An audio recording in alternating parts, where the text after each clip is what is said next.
Mid day prime और मैं हूं आपके साथ आर्यन। एक घंटे में हम बात करेंगे देश भर की बड़ी खबरों की। बताएंगे दुनिया भर में कौन सी खबरों पर है सबकी नजर, क्या चल रहा है खेल और अर्थ जगत में।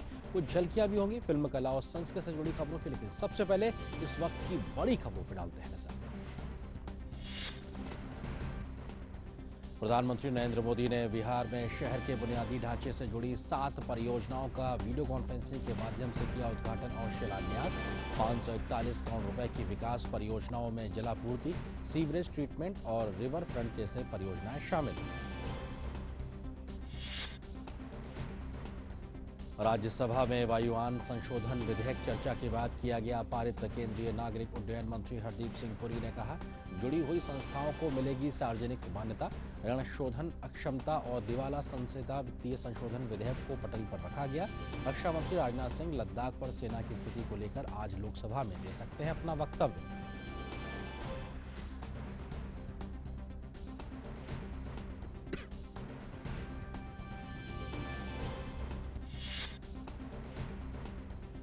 भारत ने संयुक्त राष्ट्र commission of states for women के महत्वपूर्ण चुनाव में चीन को हराया। भारत ने हासिल की आयोग की सदस्यता। संयुक्त राष्ट्र सुरक्षा परिषद के स्थायी सदस्य चीन को केवल 27 मत मिले। 28 वोटों के लिए आवश्यक बहुमत पाने में रहा असफल। भारत को मिले 38 वोट।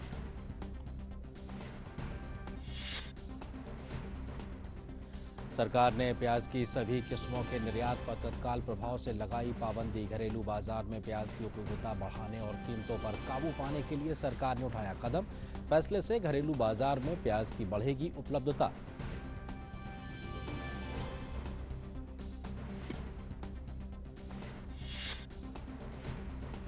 पिछले 24 घंटों में 79,292 मरीजों के स्वस्थ होने के बाद भारत में कोविड-19 से ठीक होने वालों की दर बढ़कर हुई 78.28%। दुनिया भर में कोरोना से संक्रमित होने का आंकड़ा 2 करोड़ 94 लाख के पार पहुंचा। शुक्र ग्रह पर मिले जीवन होने के संकेत। ब्रिटिश वैज्ञानिकों ने शुक्र ग्रह के ऊपर बादलों में फॉस्फीन गैस मिलने का किया दावा। शुक्र ग्रह पर घने अम्लीय बादलों के बीच फॉस्फीन गैस मिलने से वहां सूक्ष्म जीवों की मौजूदगी का चला पता।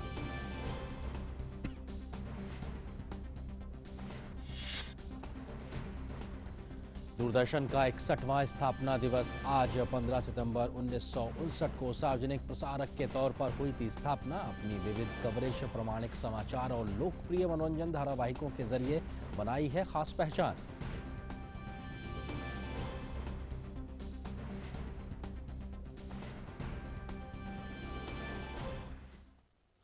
आप देख रहे थे इस वक्त की सुर्खियां और सबसे पहले आज की बड़ी खबर पे डालते हैं नजर।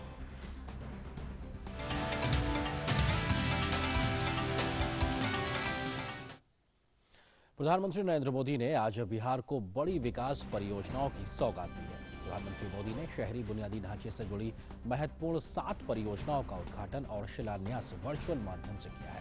इनमें से 4 परियोजनाएं जल आपूर्ति से संबंधित हैं, तो 2 परियोजनाएं सीवरेज ट्रीटमेंट के लिए हैं और 1 परियोजना रिवर फ्रंट के डेवलपमेंट से जुड़ी हुई है। इन सभी परियोजनाओं की लागत 541 करोड़ रुपए है। सभी परियोजनाओं का क्रियान्वयन बिहार के नगर विकास एवं आवास विभाग के अधीन बुडको द्वारा किया गया है। इस मौके पर बिहार के मुख्यमंत्री भी मौजूद रहे। प्रधानमंत्री नरेंद्र मोदी ने पटना नगर निगम क्षेत्र के अंतर्गत बेरऊ के नमामि गंगे योजना के अंतर्गत बनाए गए सीवरेज ट्रीटमेंट प्लांट का उद्घाटन किया। पटना नगर निगम में ही करमलचीचक में नमामि गंगे योजना के अंतर्गत बनाए गए सीवरेज ट्रीटमेंट प्लांट का उद्घाटन शामिल है। सीवान नगर परिषद में और छपरा नगर निगम के क्षेत्र में अमृत योजना के अंतर्गत जलापूर्ति योजनाओं का भी लोकार्पण किया गया। इन दोनों योजनाओं के तहत स्थानीय नागरिकों को 24 घंटे पीने का शुद्ध जल मिल सकेगा। मुंगेर नगर निगम में अमृत योजना के अंतर्गत मुंगेर जलापूर्ति योजना का भी शिलान्यास किया गया। योजना के पूर्ण होने के नगर निगम क्षेत्र के निवासियों को पाइपलाइन के माध्यम से शुद्ध पीने का पानी उपलब्ध होगा। साथ ही नगर परिषद जमालपुर में भी अमृत योजना के तहत जमालपुर जलापूर्ति योजना का शिलान्यास किया गया। नमामि गंगे योजना के अंतर्गत मुजफ्फरपुर रिवर फ्रंट डेवलपमेंट योजना का शिलान्यास किया गया, जिसके अंतर्गत मुजफ्फरपुर शहर के 3 घाटों पूर्वी अखाड़ा घाट, सीढ़ी घाट और चंदबरा घाट का विकास किया जाएगा। रिवर फ्रंट पर कई प्रकार की मूलभूत सुविधाएं भी उपलब्ध होंगी। घाटों का आकर्षण, साइनेज, सुरक्षा व्यवस्था और पर्याप्त रोशनी भी वहां पर उपलब्ध कराई जाएगी। रिवर फ्रंट का निर्माण हो जाने से घाटों का मनोरम दृश्य के साथ ही पर्यटन को भी बढ़ावा मिलेगा, जो मुजफ्फरपुर वासियों के लिए भविष्य में आकर्षण का केंद्र भी साबित होगा।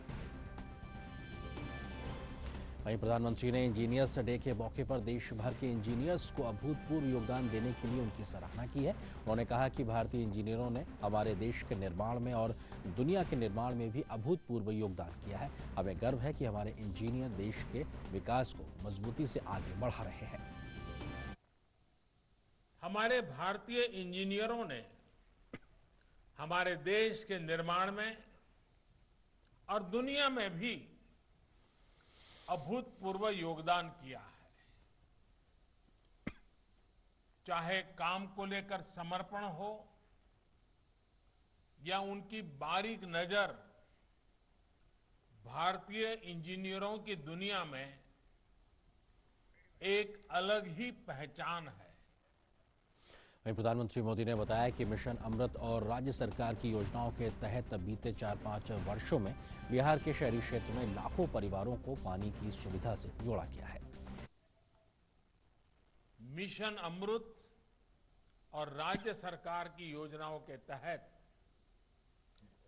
बीते 4-5 सालों में बिहार के शहरी क्षेत्र में लाखों परिवारों को पानी की सुविधा से जोड़ा गया है। आने वाले वर्षों में बिहार देश के उन राज्यों में होगा जहां हर घर पाइप से पानी पहुंचने लगेगा। प्रधानमंत्री ने बताया कि पिछले 1.5 दशक से राज्य के मुख्यमंत्री नीतीश कुमार, उप मुख्यमंत्री सुशील मोदी और उनकी टीम समाज के सबसे कमजोर वर्ग के आत्मविश्वास को लौटाने का लगातार प्रयास कर रहे हैं। बीते 1.5 दशक से नीतीश जी, सुशील जी और उनकी टीम समाज के इस सबसे कमजोर वर्ग के आत्मविश्वास को लौटाने का भरपूर प्रयास कर रही है। विशेष तौर पर जिस प्रकार बेटियों की पढ़ाई लिखाई को पंचायत राज सहित स्थानीय निकाय में वंचित, शोषित समाज के साथियों की भागीदारी को प्राथमिकता दी गई है, उससे उनका आत्मविश्वास बढ़ रहा है। और बिहार के लिए जिस प्रकार से आज इस सौगातों का पिटारा खुला है, इस पूरी खबर पर अधिक बातचीत करने के लिए हमारे सहयोगी संवाददाता अरुण शर्मा इस वक्त हमारे साथ जुड़ रहे हैं। उनसे बात करते हैं। अरुण, देखा जाए तो किस तरीके से बिहार के लिए एक बड़ी सौगात साबित होगी ये 541 करोड़ की परियोजना, क्योंकि जो भी काम है ये एक तरीके से मूलभूत जो ढांचागत विकास है उस लिहाज से बेहद महत्वपूर्ण बहती है, वहां विकास होना तय होता है। और लेकिन अब जो बुनियादी सुविधाओं की जरूरत होती है उस चीज को सरकार दुरुस्त कर रही है। आप इस बात को जानते हैं कि गंगा का जो पूरा स्ट्रेच है देश भर के अंदर, एक स्ट्रेच देखे तो लगभग 2500 किलोमीटर के आसपास का स्ट्रेच है, जिसमें से 400 किलोमीटर के आसपास की जो लेंथ है वो बिहार से होते हुए गुजरती है। बिहार एक बड़ा एपिसेंटर है जब तक गंगा नदी की बात की जाए। अब लगभग 20 टाउन जो बिहार के हैं वो गंगा नदी से सटे हुए हैं। तो लेकिन गंगा नदी अविरल बहती रहे, इसके लिए सरकार नमामि गंगा मिशन के तहत बिहार के अंदर ही 54 प्रोजेक्ट को सैंक्शन किया गया, जो कि 6000 करोड़ से ज्यादा के प्रोजेक्ट्स हैं। सरकार का मकसद साफ है कि अमृत योजना के तहत या फिर स्मार्ट सिटी मिशन के तहत ऐसे जो इनिशिएटिव्स हैं जो कि अर्बन इंफ्रास्ट्रक्चर को बढ़ावा देते हैं, उसका सीधे तौर पर फायदा बिहार को हो सके। तो त्योहारी सीजन से पहले सीधे बिहार के लिए बड़ी सौगात कही जा सकती है, क्योंकि एक तरफ जहां सीवरेज प्लांट जिसकी जो शुरुआत प्रधानमंत्री नरेंद्र मोदी ने की है, इसका फायदा यानी कि ब्योर में और करमाली चक के अंदर एक तरह से लगभग 8 लाख लोगों को इसका फायदा होने जा रहा है पटना के अंदर। और अब पटना के अगर पूरे इंफ्रास्ट्रक्चर को देखोगे, सीवरेज इंफ्रास्ट्रक्चर को, अब वो तैयार है, 100% सीवरेज इंफ्रास्ट्रक्चर अब रेडी हो चुका है जहां तक हम लोग पटना शहर की बात करें, और 8 लाख लोगों को एक तरह से फायदा होने के लिए जा रहा है। तो सरकार इसी चीज को दुरुस्त कर रही है कि कैसे बेहतर वाटर मैनेजमेंट को एक तरह से दुरुस्त कर सके, क्योंकि जहां जहां पानी का अच्छा प्रबंधन और वाटर मैनेजमेंट दुरुस्त होता है, वहां विकास का जो फायदा होता है वो भी वहां पे नीचे तबके के लोगों को भी मिलता हुआ दिखाई देता है। जी। अरुण, अगर हम सीवरेज ट्रीटमेंट प्लांट की ही बात करें, किस तरीके से ये अपने आप में फायदा देता है? क्योंकि प्रधानमंत्री ने भी इस बात का जिक्र किया कि जब आप साफ सफाई के साथ में रहना शुरू करते हैं तो उसका ओवरऑल कहीं ना कहीं फायदा मिलता है, क्योंकि आपकी जो सामाजिक आर्थिक गतिविधियां हैं उनका सीधे तौर पर जुड़ाव होता है। क्योंकि अगर साफ सफाई होगी तो जहां महिलाओं के आत्मसम्मान का भी एक मसला कहीं ना कहीं हल होता है, तो वहीं दूसरी तरफ जो आर्थिक गतिविधियां हैं, सामाजिक चीजें हैं, उनमें भी एक बड़ा बदलाव देखने को मिलता है। बिल्कुल, ये सीवरेज प्लांट बहुत जरूरी थे बिहार वासियों के लिए, क्योंकि अब देखिए जो गंदे नाले में से जो पानी आता है या तो सीधे गंगा में जाता है या फिर एक तरह से जो है ना जो वाटर लॉगिंग की समस्या होती है उससे जूझना पड़ता है बिहार वासियों को। तो एक तरह से ये जो ब्योर के अंदर जो प्लांट है, जो सीवरेज प्लांट लगाया गया, इसकी क्षमता आप देखिए 43 मिलियन लीटर्स पर डे की जो पानी को साफ कर सकता है। वहीं आप करमाली चक की बात करेंगे तो यहाँ का जो वाटर सीवरेज प्लांट है ये 37 मिलियन लीटर्स पर डे इस पानी को साफ कर सकता है। तो पानी की सफाई इसलिए भी जरूरत है ताकि एक बेहतर वाटर मैनेजमेंट को किया जा सके। आप दूसरी तरफ जो वाटर सप्लाई प्रोजेक्ट्स को लगाया गया है, चाहे आप सीवान की बात कर लीजिए, छपरा की बात कर लीजिए, या जो फाउंडेशन लेइंग स्टोन जो आज रखा गया है जमालपुर के अंदर और साइड तौर पर मुंगेर के अंदर, तो इसका मकसद ये है कि जो साफ पानी, क्योंकि आज भी इन तबकों के अंदर, इन इलाकों के अंदर पानी की बहुत बड़ी समस्या है, पीने का पानी तक भी एक तरह से उनको काफी दिक्कतों का सामना करना पड़ता है बिहार के इन इलाकों के अंदर। तो जी। इन वाटर सप्लाई प्लांट से बेहतर पानी यानी पोर्टेबल वाटर जिसको हम कहते हैं वो इनको मिलता हुआ दिखाई देगा। अरुण, पीने के पानी के लिहाज से भी देखा जाए तो अपने आप में एक बड़ा परिवर्तन प्रधानमंत्री ने जिक्र किया कि लाखों परिवारों को जोड़ा गया है बीते वर्षों में, और ये सिलसिला लगातार तेज गति से आगे बढ़ रहा है। आपको लगता है कि पीने के पानी जैसी मूलभूत सुविधाओं से वंचित रहे तमाम या लाखों लोगों या परिवारों को अब इस प्रकार की जो सुविधा मिल रही है, ये भी अपने आप में उनके जो लाइफ का जो एक तरीके से स्टैंडर्ड है, उनका जो स्थिति है, उसमें एक बड़े सुधार की ओर? बिल्कुल, क्योंकि जब पानी के नल के माध्यम से आपके घर पर पानी आता है तो बहुत बड़ी सुविधा होती है, आपका ईज ऑफ लिविंग बढ़ जाता है, बेटर लाइफस्टाइल आपकी हो जाती है। कोरोना काल के अंदर ये भारत के लिए बहुत बड़ी उपलब्धि है कि कोरोना के समय के अंदर भी रोजाना देश भर के अंदर 1 लाख वाटर जो जो नल के माध्यम से जो पानी है वो उसको पहुंचाया जाने के जो वाटर लाइन है उसको क्रिएट किया जा रहा है कोरोना काल के अंदर भी। तो बेहतर वाटर मैनेजमेंट पर फोकस किया जा रहा है। दूसरी सबसे महत्वपूर्ण बात आर्यन इस बात पर भी फोकस करनी चाहिए कि जो अपनी जो वाटर बॉडीज है उसको और बेहतर कर रहे हैं।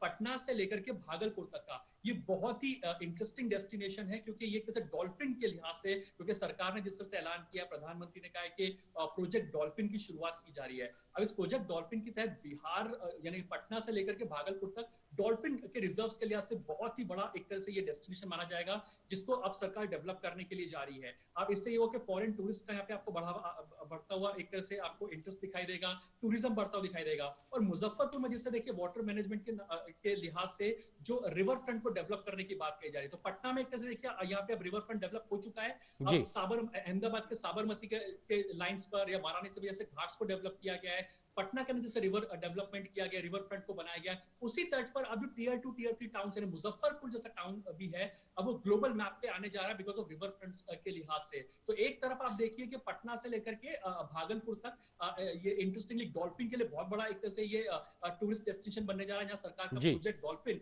बहुत इंपॉर्टेंट रोल प्ले करेगा। और रिवर फ्रंट को अपने टीयर 2 टीयर 3 टाउन्स पे लेकर के जाया जा रहा है ताकि बड़े टूरिस्ट डेस्टिनेशन के तौर पर इन एरियाज को उभारा जा सके। अरुण, हम इस बात को इस तरह से भी देख सकते हैं कि एक विजनरी सोच या कहा जाए कि होलिस्टिक अप्रोच भी दिखाई पड़ती है, क्योंकि अगर मिशन डॉल्फिन को चलाना है और उसको सस्टेन रखना है, वहां पे उनकी संख्या को बढ़ाना है, बायोडायवर्सिटी को वहां पे अगर जीवित रखना है, तो उसके लिए ऑक्सीजन का लेवल पानी में होना बहुत जरूरी है। और ऐसे में अगर गंदा पानी गंगा नदी में आता रहेगा तो अपने आप में हमेशा ये दिक्कत बनी रहेगी। शायद इसलिए भी ये जो सीवरेज ट्रीटमेंट प्लांट है या जो क्षमता जो लगातार वृद्धि की जा रही है, वो भी अपने आप में एक तरीके से प्रोजेक्ट डॉल्फिन के लिहाज से भी बहुत महत्वपूर्ण, क्योंकि आपने कहा कि ये पर्यटन के लिहाज से भी बिहार के लोगों के लिए बड़े फायदेमंद होगा।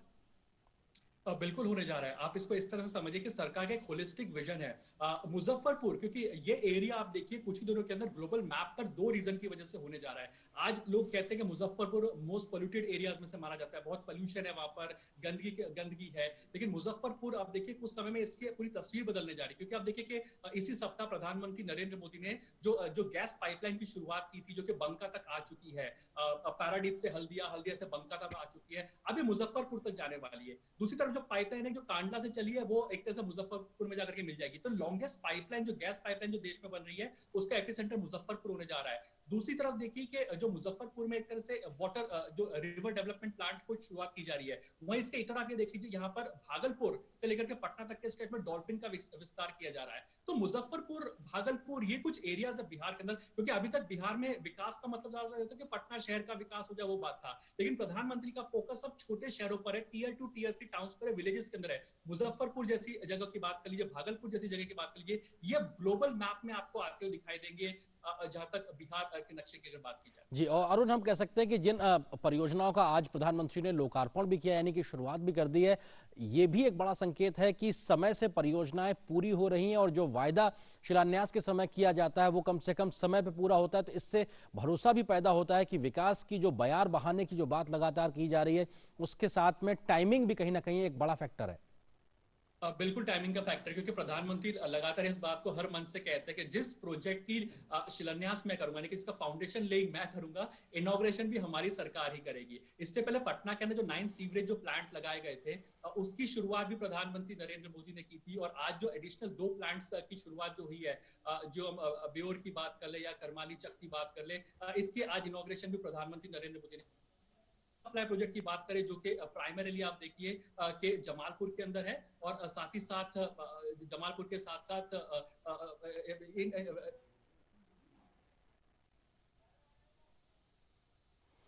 अरुण, आपकी आवाज बेहतरी से फिलहाल हमारे पास तक नहीं आ पा रही, लेकिन आप महत्वपूर्ण बात कर रहे हैं लगातार। अगर आप अपनी बात रख सकते हैं तो इस बात को इसमें मैं ये भी जोड़ना चाहता हूं कि प्रधानमंत्री का पूरा फोकस कहीं ना कहीं पूर्वी भारत के विकास को लेकर है, और उस दिशा में भी जिस बात का आप जिक्र कर रहे थे, बीते दिनों हमने देखा पेट्रोलियम जो परियोजनाओं से जुड़ी हुई बात थी, उसमें भी एक बड़े कई प्रकार के बड़े आयाम जुड़े हैं। और अब एक तरीके से जो शहरीकरण अपने आप में एक सरदर्द के तौर पे देखा जाता था, उसको अब एक अवसर के तरीके से देखा जाए और सुव्यवस्थित तरीके से कैसे आगे बढ़ा जाए, उस दिशा में भी एक विजनरी सोच के साथ में आगे बढ़ा जा रहा है, जिस बात का जिक्र आपने अभी किया।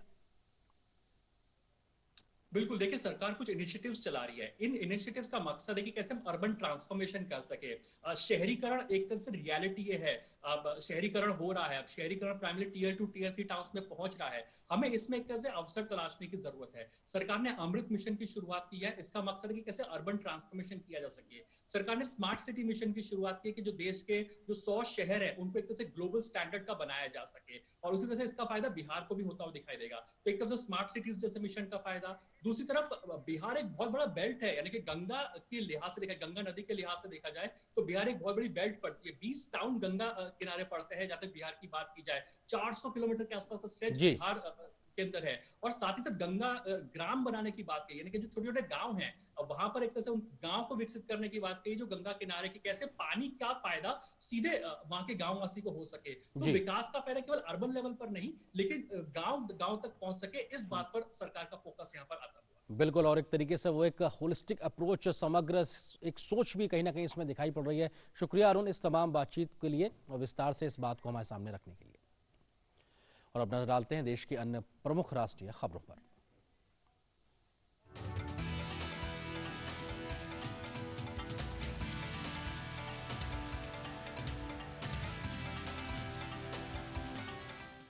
राष्ट्रीय प्राइम में सबसे पहले बात संसद से। राज्यसभा में वायुयान संशोधन विधेयक राज्यसभा से पारित हो गया है। बिल पर चर्चा का जवाब देते हुए केंद्रीय नागरिक उड्डयन मंत्री हरदीप सिंह पुरी ने कहा कि एयरपोर्ट के निजीकरण की प्रक्रिया पहले भी चली है। दिल्ली और मुंबई के एयरपोर्ट इसका उदाहरण है।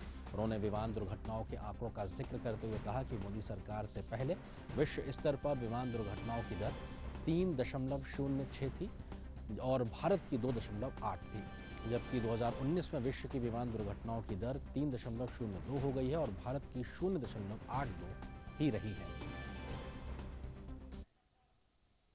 The European Safety Agency has placed India in category 1 state. Similarly, there are other, like the US regulator, have similarly placed India in category 1 status. So let there be no doubt, this government will not compromise on issues of safety after the Modi government has come in after 2014. Rajya Sabha में वायुयान संशोधन विधेयक 2020 पर GVL Narasimha ने कहा है कि 6 साल के अंदर वायुयान सेक्टर में काफी बदलाव आए हैं। 5 साल के दौरान एयर पैसेंजर ट्रैफिक में दोगुनी बढ़ोतरी दर्ज की गई है। Has undergone a transformational positive change. Let me explain how. In just a period of 5 years, the total air passenger traffic has more than doubled. It has increased by 118%, registering a double-digit growth for most of the years, rather every year. I'm mentioning these facts because these are all important to the provisions of the present bill, because the government has ambitious plans for the expansion of the civil aviation sector, and this bill certainly has provisions to ensure that we have affordable, safe, and accessible aviation for the people of our country. वहीं राज्यसभा में सांसद शांतनु सेन ने Covid महामारी के दौरान सामाजिक दूरी बनाए रखने का मुद्दा उठाया, जिसमें उन्होंने सामाजिक दूरी की बजाय फिजिकल डिस्टेंस का या किसी अन्य शब्द का प्रयोग करने की मांग की। उन्होंने कहा है कि इससे सोशल स्टिग्मा पैदा हो रहा है और लोग कोविड पीड़ितों को सामाजिक रूप से बहिष्कृत कर रहे हैं और प्रताड़ित भी कर रहे हैं। सभापति ने इस मुद्दे पर संज्ञान लेते हुए सदन में कहा कि सोशल डिस्टेंस शब्द में सोशल शब्द की बजाय सुरक्षित दूरी या कोई अन्य शब्द का प्रयोग किया जाए। हालांकि उन्होंने कहा कि यह देखना सरकार का काम है। The term social distancing should not be used anymore, as we know that in order to avoid corona transmission, the term social distancing is being regularly used and it is being advised to maintain social distancing. Actually, it's a physical distance of nearly 6 feet between two persons which is needed. But on the contrary, use of the term social distance has indirectly promoted social stigma, which has led to nearly an attitude of boycotting COVID patients socially. So to stop this social discrimination and social stigma, the term social distancing should not be utilized anymore to fight COVID, and instead of that, physical distancing should be used. Rajya Sabha में स्वास्थ्य मंत्री doctor Harshvardhan ने कहा है कि corona से लंबी लड़ाई लड़नी है। उन्होंने बताया कि सरकार सभी जरूरी कदम उठा रही है जिसमें कोरोना पर नियंत्रण पाया जा सके। Total of 45,62,414 confirmed cases and 76,271 deaths, with a case fatality rate of 1.67%, have been reported in India. As many as 35,42,663, that is about 77.65% cases, have recovered. With our endeavor to manage COVID-19 through a whole of government and whole of society approach, India has been able to limit its cases and deaths per million to 3,320 cases per million and 55 deaths per million population respectively, which is one of the lowest in the world as compared to similarly affected countries. Monsoon सत्र का आज दूसरा दिन है। रक्षा मंत्री राजनाथ सिंह लद्दाख में वास्तविक नियंत्रण रेखा पर मौजूदा स्थिति पर आज लोकसभा में वक्तव्य देंगे। इस मुद्दे पर बहस की विपक्ष की मांग के संदर्भ में रक्षा मंत्री का बयान काफी महत्वपूर्ण होगा। लोकसभा में आज सांसदों के वेतन, भत्ते और पेंशन संशोधन विधेयक 2020, आवश्यक वस्तु संशोधन विधेयक 2020 और बैंकिंग विनिमय संशोधन विधेयक 2020 भी विचार और पारित कराने के लिए रखे जाने हैं। और संसद की आज की अभी तक की कार्रवाई पर बात करने के लिए हमारे सहयोगी संवाददाता ऋषि कुमार इस वक्त हमारे साथ मौजूद हैं, उनसे बात करते हैं। ऋषि, अगर राज्यसभा की कार्रवाई की अभी तक की बात की जाए तो वायुयान संशोधन विधेयक एक तरीके से पास हुआ है राज्यसभा से, जो कि पहले ही लोकसभा से पास हो चुका था। किस प्रकार से आम लोगों की सुरक्षा से जुड़ा हुआ है ये पूरा विधेयक? देखिए अरिन, जहाँ तक का आज हम दूसरे दिन मानसून सत्र में राज्यसभा के कामकाज को देखें तो बेहद सफल दिन कहा जा सकता है। तमाम जो विधायी कार्य तो आगे बढ़े ही, लेकिन विपक्ष ने भी अपने तमाम मुद्दों को सरकार के सामने रखा, सदन में रखा, और उस पर अलग अलग मुद्दों पर अगर हम देखें तो सरकार की तरफ से रिएक्शन भी आया, आश्वासन भी मिला। कुल मिला के एक हेल्दी एटमॉस्फेयर में आज का दूसरा दिन बीता। और इसमें जिस तरीके से आपने जिक्र किया एयरक्राफ्ट अमेंडमेंट बिल, इस बिल के माध्यम से सरकार ये सुनिश्चित करना चाहती है कि जो हमारा जो सिविल एविएशन का जो पूरा सेक्टर है, इसको कैसे एक सुरक्षित वातावरण में आगे बढ़ाया जाए और इससे हम कैसे ज़्यादा से ज़्यादा लोगों को एक सुरक्षित वातावरण के साथ साथ इसमें कैसे ज़्यादा से ज़्यादा लोगों को जोड़ पाएँ और जो यात्रियों की संख्या है उसको कैसे बढ़ा पाएँ। ये बहुत सारी चीज़ें हैं। इस एयरक्राफ्ट अमेंडमेंट बिल के जरिए, जो कि अब संसद से पारित हो चुका है, लोकसभा इसको पहले ही पारित कर चुकी है। इसमें जिस तरीके से अगर हम पेनल्टी की बात करें तो पेनल्टीज को बढ़ाने की बात की गई है जी। साथ ही साथ जो सिविल एविएशन से जुड़े हुए जो संस्थान हैं उनको एक सार्वजनिक मान्यता देने की बात है, जिससे कि वो स्वतंत्र रूप से और ज़्यादा फैसले ले पाएंगे। सर, इसके अलावा जो सरकार का जो रूल्स रेगुलेशन को लेकर जो नियंत्रण है वो और प्रभावी कैसे हो, इन सब चीज़ों को एयरक्राफ्ट अमेंडमेंट बिल के जरिए सरकार ने स्पष्ट किया है। हालांकि विपक्ष की तरफ से तमाम ऐसी आशंकाएं और रखी गई जिसमें कि उन्होंने चाहे वो निजीकरण का मसला हो या फिर जो अधिकारियों की जो संख्या है उसमें कमी की पर चिंता कांग्रेस की तरफ से व्यक्त की गई, लेकिन सभी ने इस बात को स्वीकार किया कि हमें एक सुरक्षित वातावरण में जो हमारी सिविल एविएशन जो सेक्टर है उसको आगे बढ़ाना है जी। और इस वजह से ये बिल आसानी से पारित हुआ। इसके अलावा भी हमने देखा कि जो स्वास्थ्य मंत्री उन्होंने कोविड को लेकर बयान दिया, उस बयान में उन्होंने स्पष्ट कहा कि सरकार ने वो सभी कार्य किए जो ज़रूरी थे और पूरी दुनिया के मुकाबले भारत इस सब मामलों में एक सफल देश है, क्योंकि उसने न सिर्फ जो डेथ रेट है उसको कंट्रोल किया है, बल्कि जो लोग हैं, जो प्रभावित लोग हैं, उनकी जो संख्या है उसको ज़्यादा बढ़ने से रोका है। तो इस तरीके से एक और मसला था जो कि सोशल डिस्टेंस के मसले को भी जब शून्यकाल में एक सांसद ने उठाया तो उस पर भी सभापति ने कहा कि सोशल डिस्टेंस की जगह अगर हम फिजिकल डिस्टेंस कहें, क्योंकि उन्होंने जो बातें रखी थी उससे करीब करीब पूरा सदन संतुष्ट नजर आया। जी ऋषि, अगर देखा जाए तो शून्यकाल एक तरीके से जीरो और आज कहीं ना कहीं कार्रवाई का हिस्सा था, क्योंकि प्रश्नकाल को हटा दिया गया इस विशेष परिस्थिति के चलते।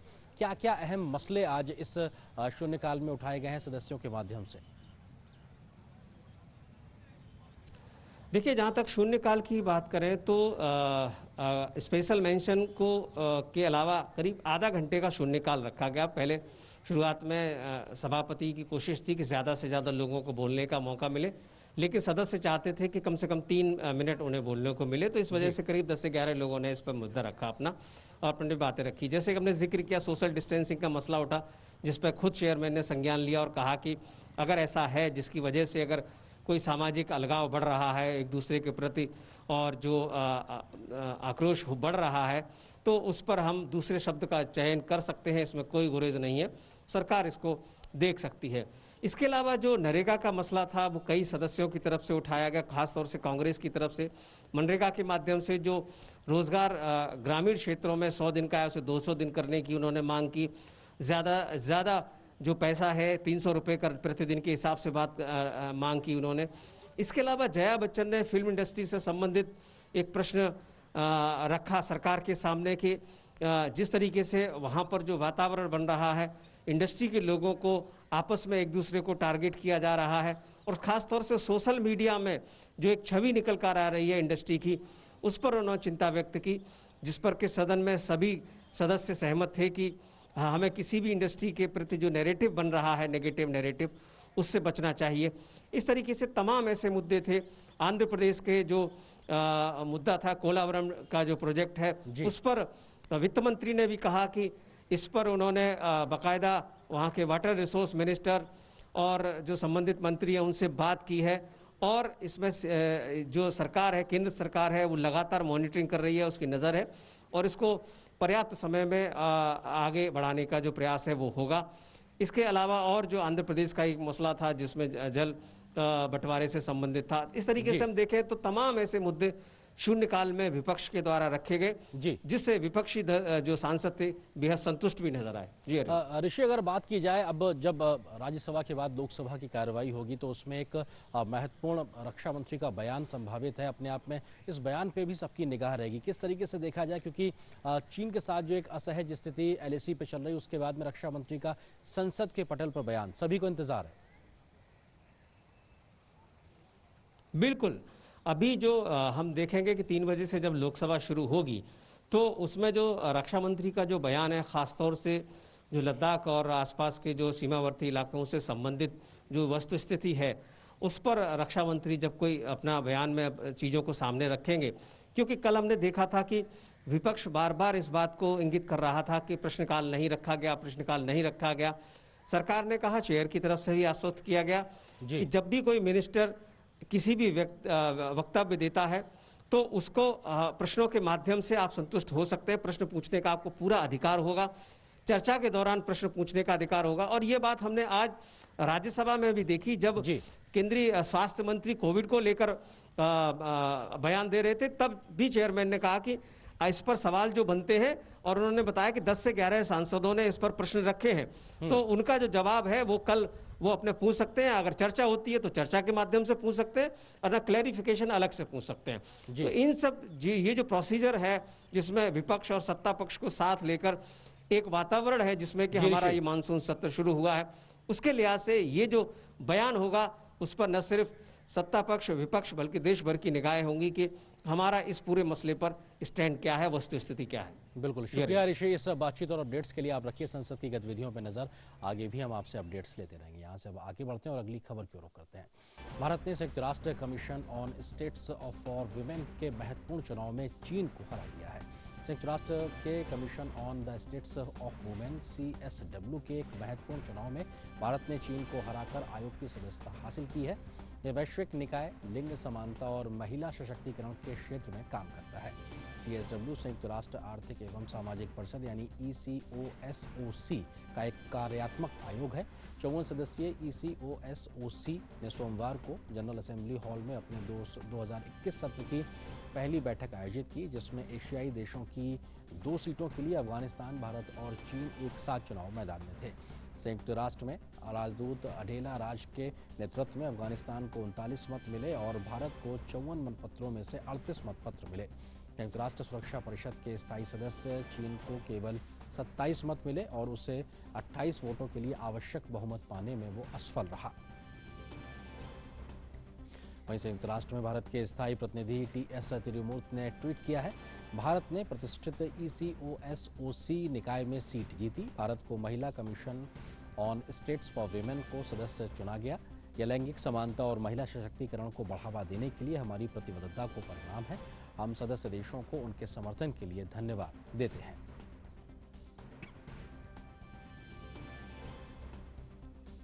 और बात कोरोना की। कोविड-19 के खिलाफ सरकार के सख्त कदमों की मदद से बेहतर नतीजे अब लगातार सामने आ रहे हैं। स्वास्थ्य और परिवार कल्याण मंत्रालय के मुताबिक देश में कोरोना वायरस महामारी से संक्रमित लोगों में से अब तक 38,59,000 से ज्यादा मरीज स्वस्थ हो चुके हैं। पिछले 24 घंटों में 79,292 कोरोना मरीज ठीक हुए हैं, जिसके बाद देश में रिकवरी रेट बढ़कर 78.28% हो गया है। देश में कोविड से मृत्यु दर घटकर 1.64% पर आ गई है, जो विश्व में सबसे कम दर वाले देशों में शामिल है।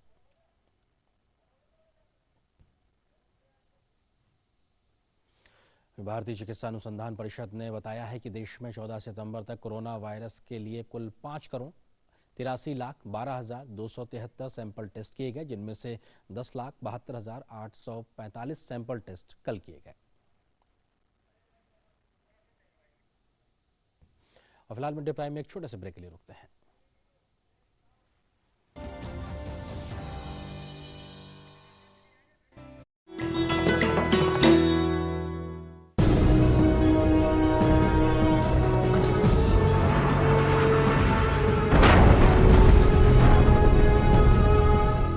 विजय दिवस 16 दिसंबर 1971 को भारत ने पाकिस्तान को युद्ध में हराकर रचा इतिहास। भारत की फौज के सामने पाकिस्तानी सैनिक हुए नतमस्तक। भारतीय सेना प्रमुख जनरल सैम मानेकशॉ की अगुवाई में जवानों ने दिखाया अदम्य साहस।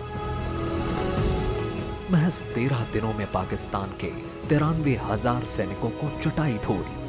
लंबे संघर्ष के बाद हिंदुस्तान ने दिलाई पूर्वी पाकिस्तान को आजादी और दुनिया के नक्शे पर उभरा बांग्लादेश का नाम। पाकिस्तान की करारी शिकस्त बनी भारत के लिए विजय गाथा।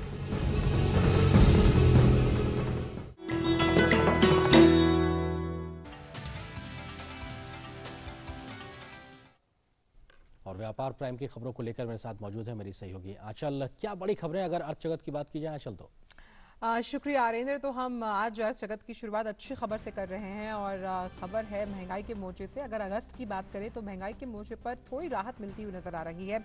अगस्त में जो रिटेल महंगाई दर है जिसके आंकड़े कल आए सामने, अगर हम जुलाई के मुकाबले बात करें तो उसमें कमी आई है। एनएसओ की ओर से जारी जो उपभोक्ता मूल्य सूचकांक है यानी कि सीपीआई, उस पर जो आधारित महंगाई दर है वो अगस्त महीने में 6.69% दर्ज की गई। और अगर हम खाने पीने की चीज़ों की बात करें तो महंगाई में बीते महीने अगस्त के दौरान नरमी के कारण हमने खुदरा महंगाई दर में भी गिरावट देखी। अनाज, दालों, हाउसिंग की महंगाई दर में भी गिरावट दर्ज की गई। आरबीआई की नीतिगत निर्णय के लिए मुख्य रूप से जो खुदरा महंगाई दर है वो उस पर गौर करती है। तो सरकार ने केंद्रीय बैंक को मुद्रास्फीति को 2 से 6% के बीच सीमित रखने का लक्ष्य दिया हुआ है। बात करते हैं शेयर बाजार की। तो आज सप्ताह के दूसरे कारोबारी सत्र वाले दिन शेयर बाजार बढ़त के साथ खुले। बीएसई 148 अंक ऊपर 38,904 पर और निफ्टी 47 अंक ऊपर 11,487 पर कारोबार कर रहा है। ग्रासिम और टाइटन के जो शेयर्स हैं उसमें 2% की बढ़त नजर आ रही है। अगर हम सेक्टोरल इंडेक्सेस की बात करें तो फार्मा सेक्टर के जो स्टॉक्स है उसमें खरीदारी है। सिप्ला और सन फार्मा के शेयर्स भी करीबन 3% की तेजी के साथ। इसके अलावा जो फाइनेंशियल शेयर्स हैं वहां पर बढ़त देखी जा रही है। वहीं जो टेक शेयर्स हैं, HCL टेक की अगर बात की जाए तो वहाँ 1% की गिरावट है। हमने देखा था कि कल भी जो टेक शेयर्स थे उनमें गिरावट देखी जा रही थी। तो आज आर्थिक जगत में बस इतना ही। वापस चलते हैं बाकी खबरों के लिए मेरे सहयोगी आरेंद्र के पास। शुक्रिया आंचल इन तमाम खबरों को हमारे साथ में साझा करने के लिए। आगे बढ़ते हैं और अब बात उन खबरों की जो दुनिया भर में सुर्खियां बनी हुई है।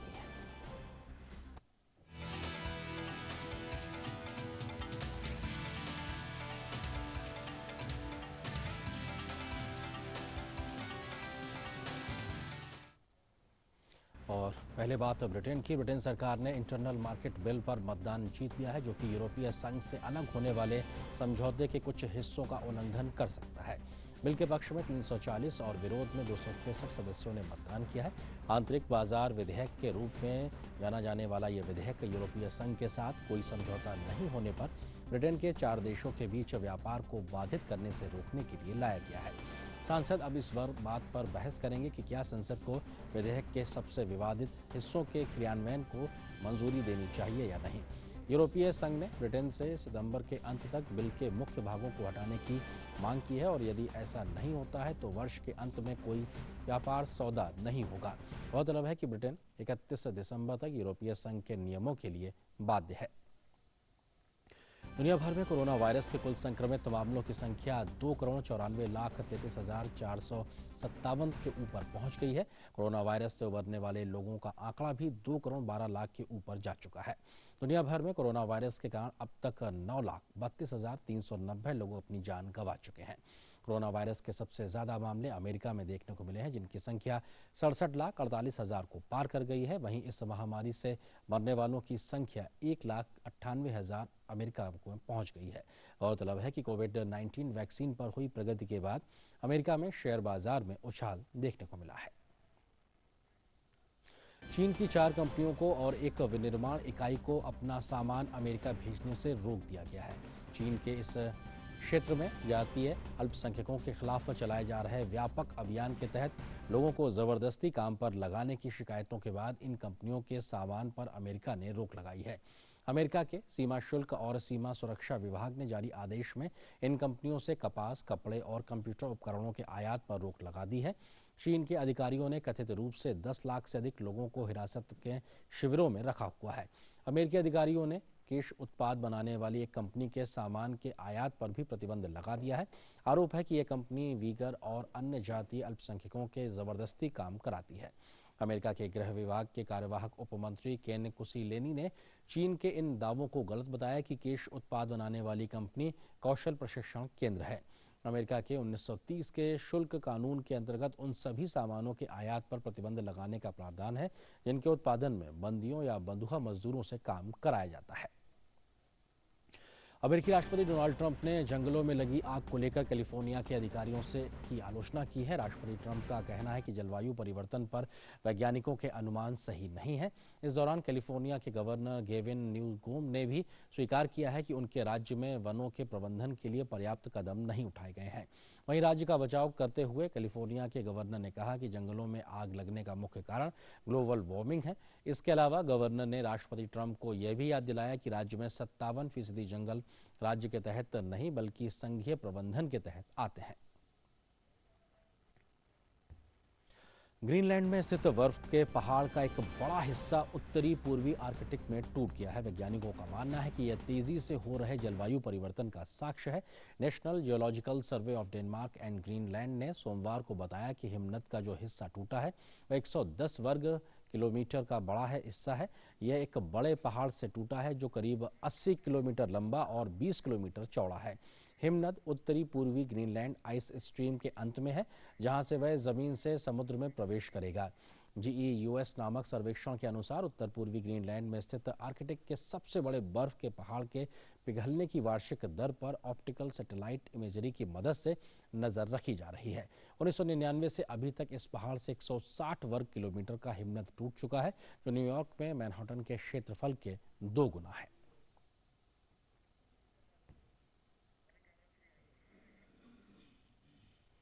और आगे देखते हैं अब खेल जगत से जुड़ी हुई खबरें।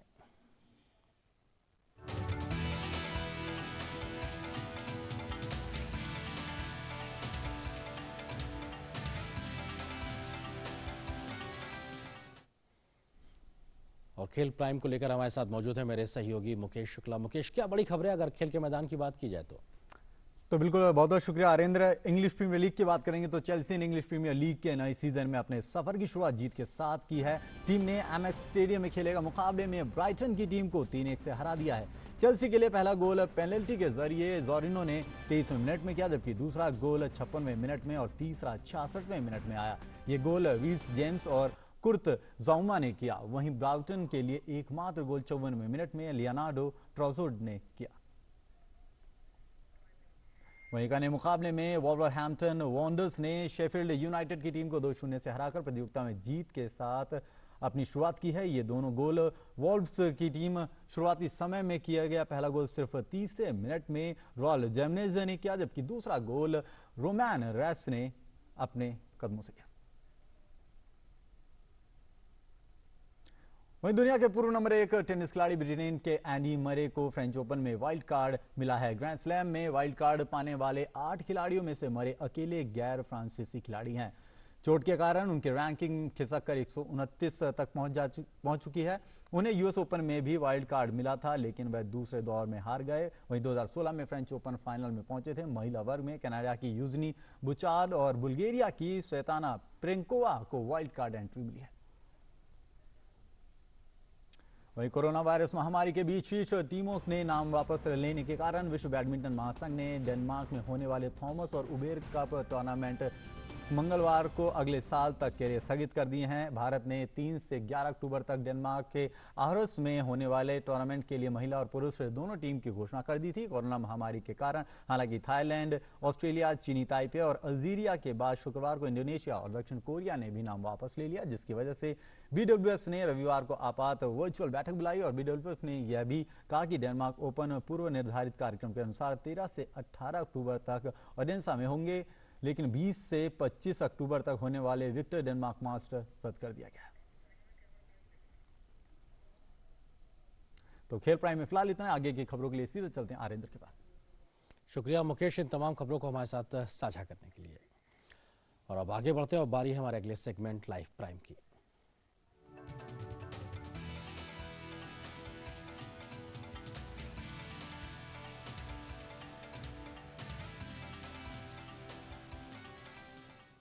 उत्तर प्रदेश के वाराणसी के सेवापुरी ब्लॉक के हर गांव को उन्नत गांव बनाकर सेवापुरी ब्लॉक को मॉडल ब्लॉक बनाने की नीति आयोग की योजना है। इस योजना को मूर्त रूप देने के लिए नीति आयोग के CEO अमिताभ कांत खुद सेवापुरी में हैं और यह उनका सेवापुरी का दूसरा दौरा है। विभिन्न विभागों के अधिकारियों के साथ बैठक कर रहे हैं। देखिए हमारे संवाददाता हरिकेश बहादुर सिंह की रिपोर्ट। नीति आयोग ने निश्चय किया है कि वाराणसी का सेवापुरी ब्लॉक, जिसको कि मॉडल ब्लॉक के रूप में विकसित किया जाएगा, और आज नीति आयोग के CEO अमिताभ कांत अपने साथ ग्रामीण विकास मंत्रालय के सचिव नागेंद्र नाथ सिन्हा और कई केंद्रीय मंत्रालयों के संयुक्त सचिव भी यहाँ पर आए हुए हैं।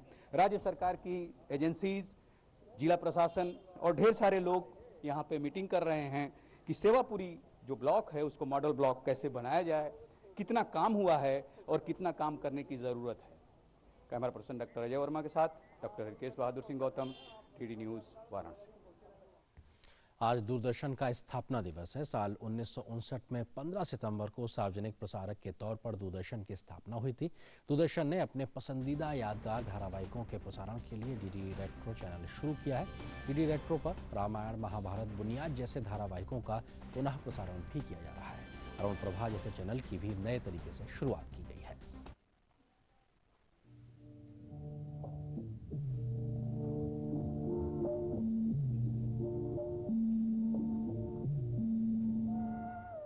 संचार और डिजिटल क्रांति के इस युग में भी जिसने अपने आप को उसी के अनुरूप ढाल भारतीय दर्शकों के लिए मनोरंजन के नए आयाम सामने रखे, वो नाम दूरदर्शन है, जिसका हर पीढ़ी के साथ नाता गहरा है।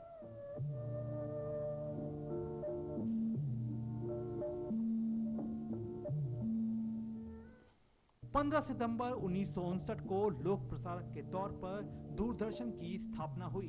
दूरदर्शन की शुरुआत के समय इसमें कुछ देर के लिए कार्यक्रमों का प्रसारण किया जाता था। नियमित दैनिक प्रसारण की शुरुआत 1965 में ऑल इंडिया रेडियो के एक अंक के रूप में हुई। 1972 में ये सेवा मुंबई और अमृतसर तक विस्तारित की गई, जो आज देश के दूर दराज के गाँवों तक उपलब्ध है। दूरदर्शन दिवस पर सारे दर्शकों को हार्दिक शुभकामनाएं। इस साल आप लोगों ने, सभी ने रामायण और महाभारत देखकर दूरदर्शन को एक विश्व रिकॉर्ड स्थापित करने में मदद की है। मैं चाहूँगा कि आप सभी दूरदर्शन के साथ जुड़े रहें, हमारे YouTube चैनल पर सारे आर्काइव्स को देखें, सोशल मीडिया पे अपना फीडबैक देते रहें और हम सबको आपका प्यार मिलता रहे। राष्ट्रीय प्रसारण की शुरुआत 1982 में हुई। इसी वर्ष दूरदर्शन का स्वरूप रंगीन हो गया। देश की कला और संस्कृति से जुड़े कार्यक्रम इसके अभिन्न अंग रहे।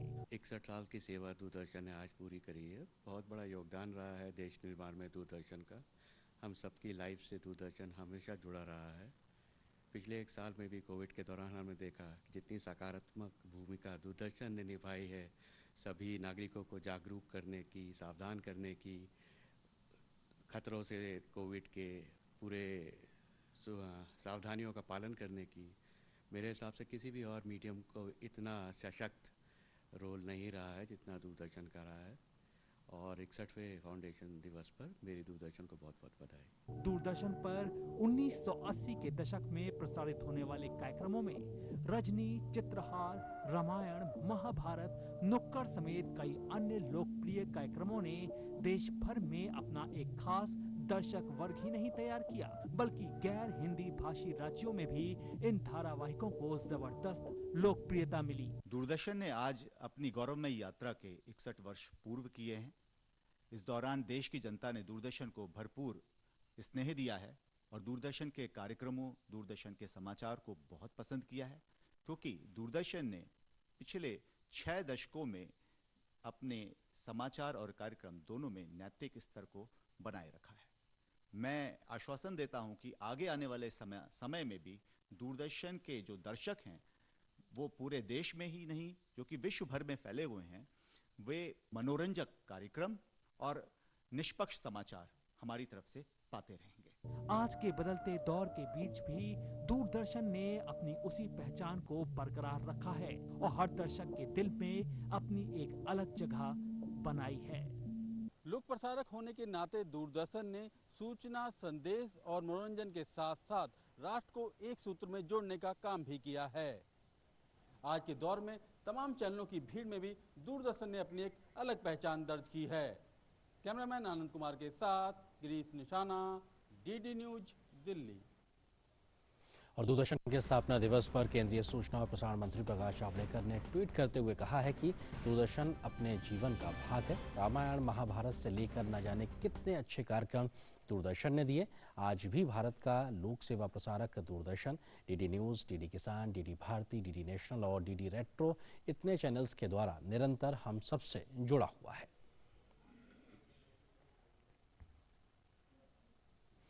तो आज मिड डे प्राइम में आज बस इतना ही, लेकिन हम लगातार नज़र बनाए हुए हैं 3 बजे से चलने वाली लोकसभा की कार्रवाई पर, क्योंकि वहां पर एक महत्वपूर्ण बयान रक्षा मंत्री के माध्यम से हो सकता है। इसके अलावा भी तमाम बड़ी खबरों पर हमारी लगातार नज़र बनी रहेगी। फिलहाल मिड डे प्राइम में हिंदी की टीम को दीजिए इजाज़त। नमस्कार।